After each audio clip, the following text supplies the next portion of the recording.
Christine McDonald. I'm in the northeast corridor of Kansas City, Missouri. I'm at Independence Avenue in Spruce, my old corner, where I spent a lot of my 17 years of my 21 years of being bought and sold.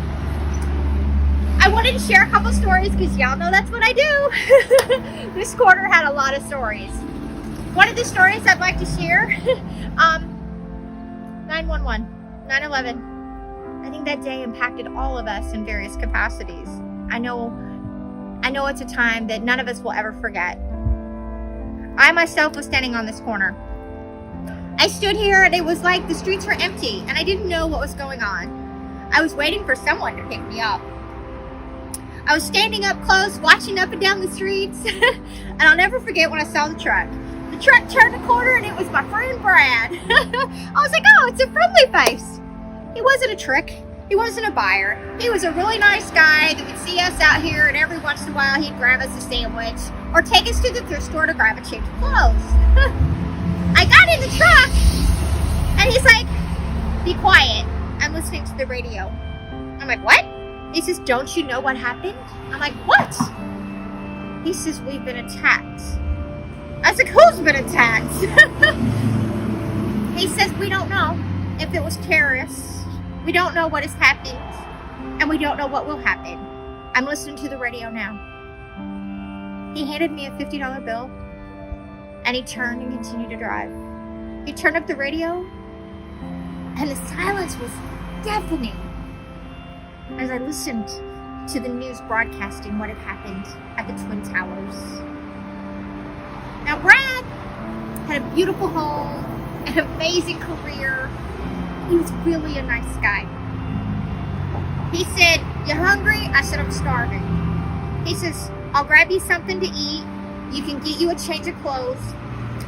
Why don't you come out to the house and you can shower and change? I'm like, sure. The great thing about Brad is I knew he had no expectations of me. He continued to drive, and it was so unusual because he was always so chatty. I would hear about his work and his friends and what had been going on in his life. Not on this day. We just listened to the news broadcast over the radio and stared forward. We got into his house, which was so lovely. He had pictures all around. It was so clean and tidy. Elegant. For lack of better words. It was safe. I took a shower and came back out and sat to eat. We listened to the news and then I went to sleep. The next day he dropped me off back on this corner. We didn't talk much that night. But the one thing that I think that I learned from this experience, this travesty, this unknown happening that affected everyone around the world. Someone who had a world and a life that seemed so perfect. A home, a refrigerator, safety, a job. Someone to me that seemed to have it all. Maybe even a person of privilege with his many degrees that hung on his wall. In one of the most devastatingly horrific and terrifying moments in American history that affected everyone around the world for America.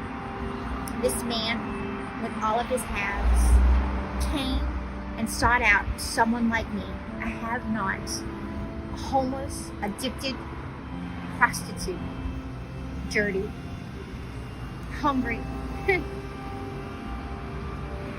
Maybe, just maybe, someone like him and someone like me weren't that different after all. Maybe we were two facets of the same coin, because on the most terrifying day in America, at least in my lifetime, we both found comfort in each other's presence. I'm Christine McDonald. I'm the author of Cry Purple and The Same Kind of Human. I was trafficked as a minor, never identified, for 21 years, bought and sold. 17 years in the northeast corridor of Kansas City, Missouri. I believe the more we know, the better we can know. Thanks.